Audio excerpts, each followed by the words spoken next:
창세기 백문백답 86번째 시간, 창조에 대한 다양한 해석 20번째, 그리스도론 8번째, 114가지 예언과 성취입니다. 여러분의 구독, 좋아요, 알림, 댓글은 큰 힘이 됩니다.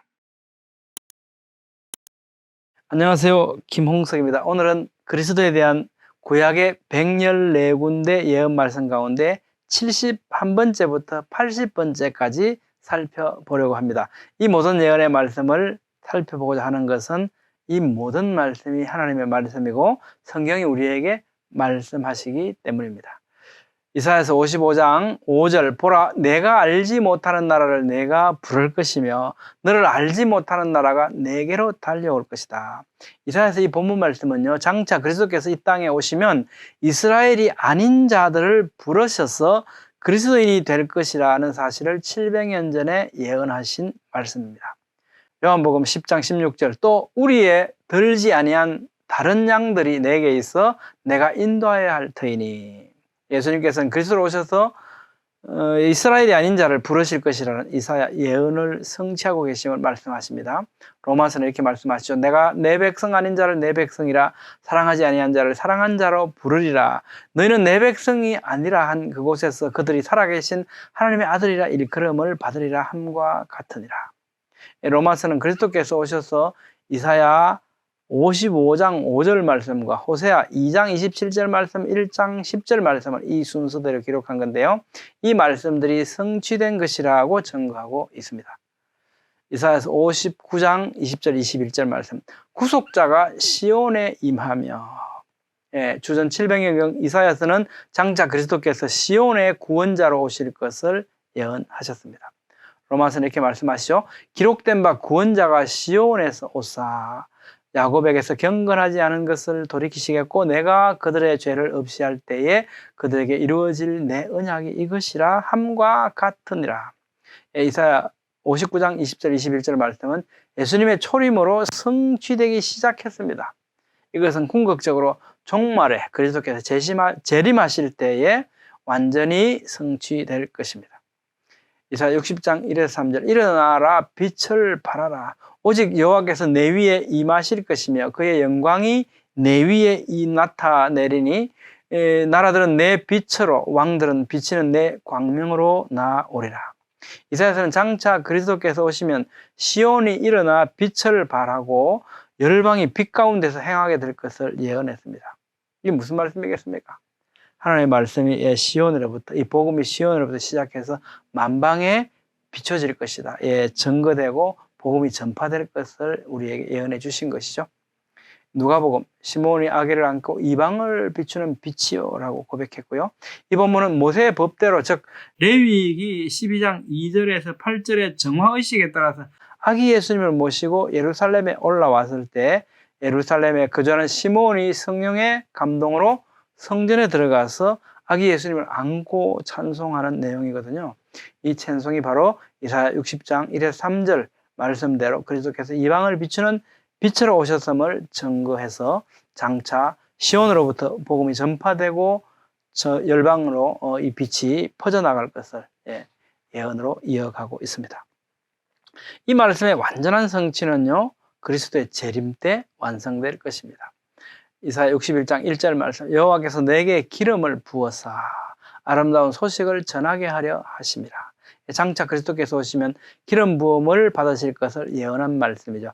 그리스도라는 단어 자체가 뭡니까? 기름 부음 받은 자, 이런 뜻이죠. 기름 부음 받은 어떤 직분이랄까요? 이런 분들은 어떤 분들입니까? 왕, 선지자, 제사장, 이런 분들이죠. 누가복음, 주의 성령이 내게 임하셨으니 이는 가난한 자에게 복음을 전하게 하시려고 내게 기름을 부으시고 나를 보내서 포로된 자에게 자유를, 눈먼 자에게 다시 보게 함을 전파하며 눌린 자를 자유롭게 하고, 이에 예수께서 그들에게 말씀하시되 이 글이 오늘 너희 귀에 응하였느니라.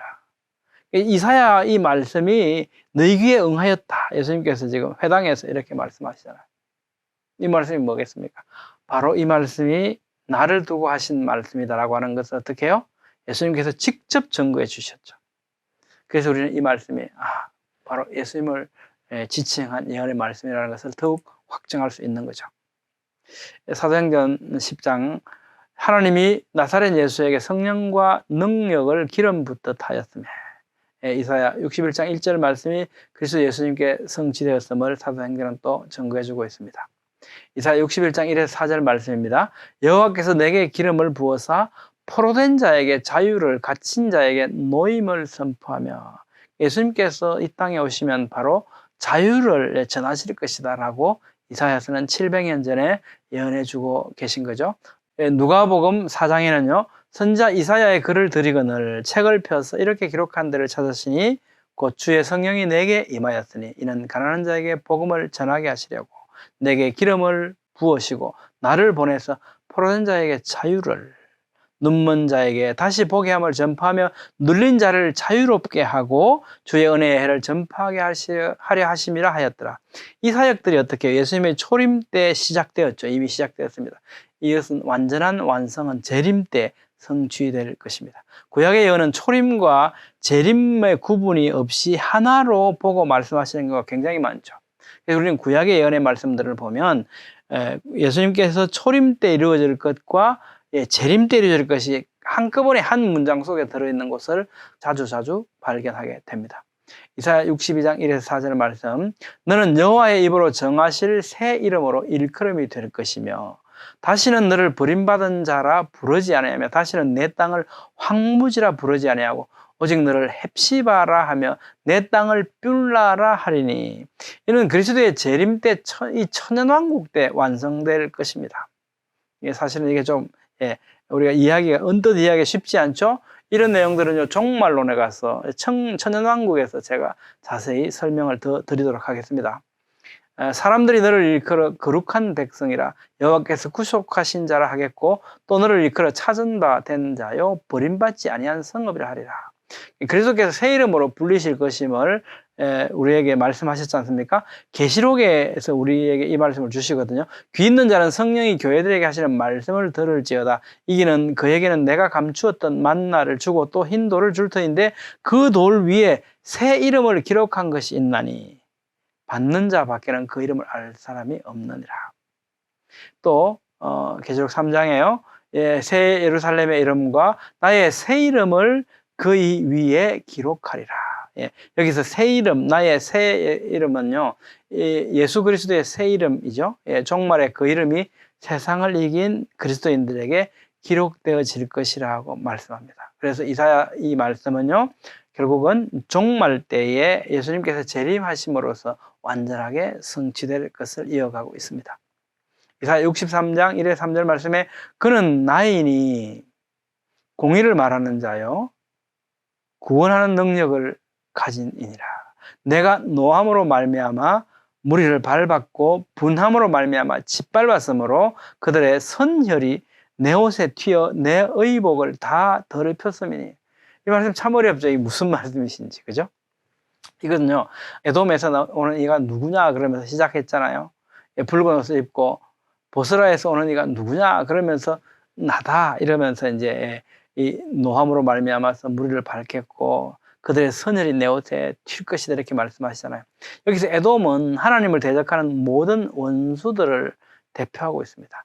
피에 물든 옷이라고 하는 것은 장차 사탄의 세력을 진멸하실 그리스도의 사역에 대한 예언인데 이것은 언제 이루어지겠습니까? 예수님의 재림 때 이루어집니다. 한번 살펴보죠.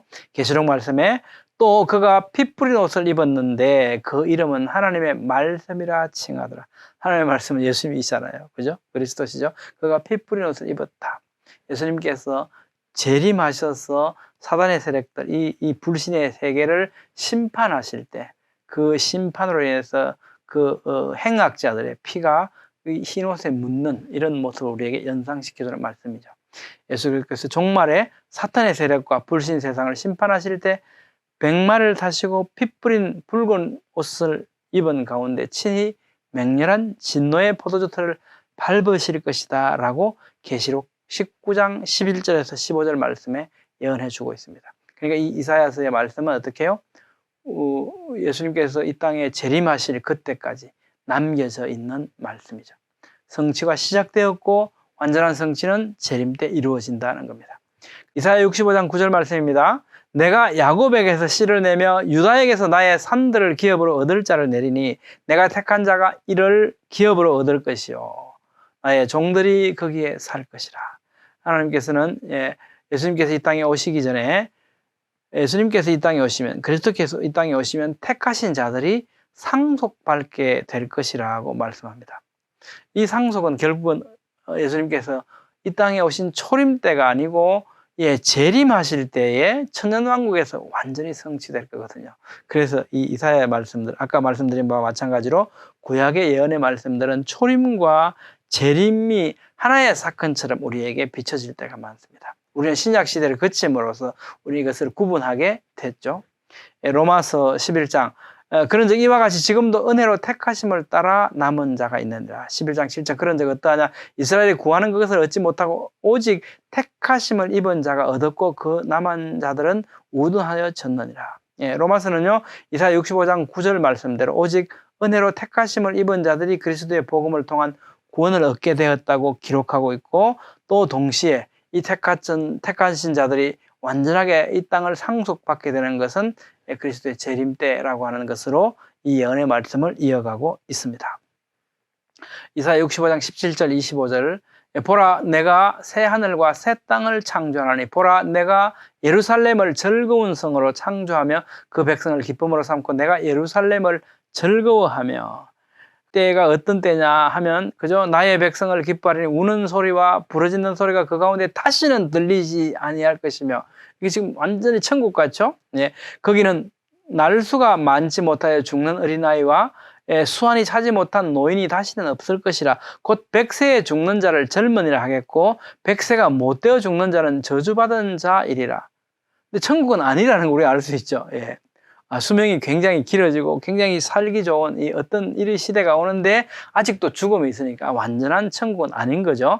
그들이 가옥을 건축하고 그 안에 살겠고 포도나무를 심고 열매를 먹을 것이며 이 새하늘과 새 땅에 대한 예언의 말씀을 주시는데 이것이 바로 천연왕국에 대한 이 예언의 말씀이고요. 또 계시록에서 말씀하는 새하늘과 새 땅은 어떻습니까? 완전한 천국에 대한 말씀이거든요. 이 예언의 말씀들이 어떻게 해요?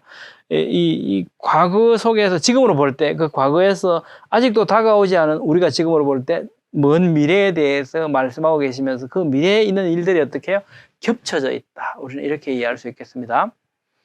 그러면서 이제 그들이 건축한 데에 타인이 살지 않을 것이며 그들이 심은 것을 타인이 먹지 아니하리니 이는 내 백성의 수완이 나무의 수완과 같겠고 나무처럼 오래 산다. 수백 년 산다는 거죠.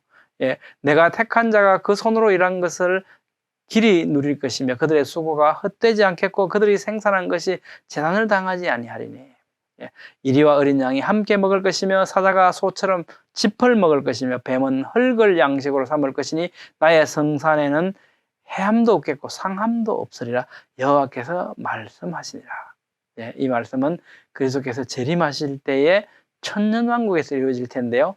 이 천년왕국에 대한 말씀은 종말론에서 상세히 다루도록 하겠습니다. 베드로후서 3장 그의 약속대로 의가 있는 곳인 새하늘과 새 땅을 바라보도다. 계시록 말씀에서 내가 또 새하늘과 새 땅을 보니 처음 하늘과 처음 땅이 없어졌고 바다도 다시 있지 않더라. 사실은 이 말씀들은요, 여기 있는 새하늘과 새 땅, 또 계시록에 있는 새하늘과 새 땅은 천년왕국보다 그 이후에 있을 최후의 심판 후에 있을 그 영원한 천국을 바라보는데요.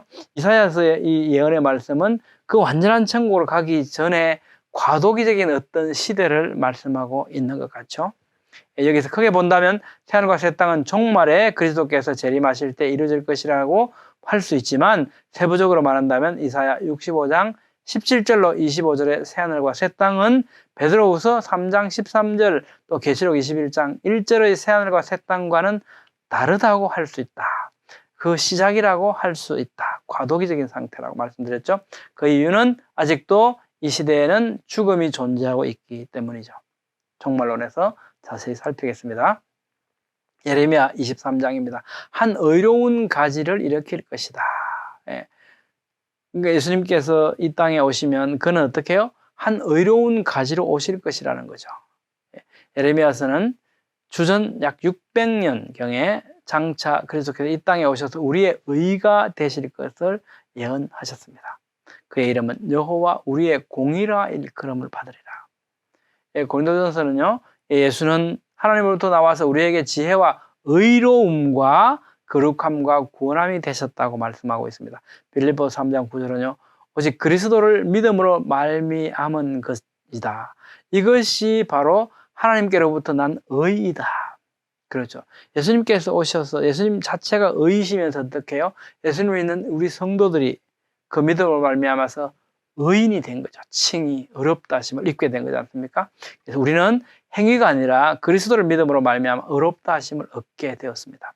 그러므로 예수님은 우리의 의이십니다. 신약성경은 예레미야 23장 5절로 6절의 예언의 말씀이 성취되었다는 것을 기록함으로써 성경과 그리스도를 증거하고 있는 거죠.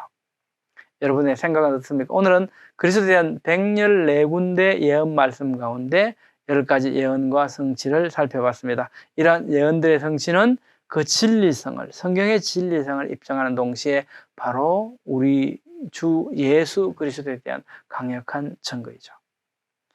예수님은 그저 훌륭한 선지자의 한 사람이 아니라 구약 성경에 이렇게 114군데 예언되어진 그 참 그리스도이심을 우리로 알게 하시는 증거인 거죠. 다음 시간에도 성경에 기록된 그리스도에 대한 예언 말씀을 기록된 순서대로 114가지에 이르기까지 찬찬히 살펴가도록 하겠습니다. 감사합니다.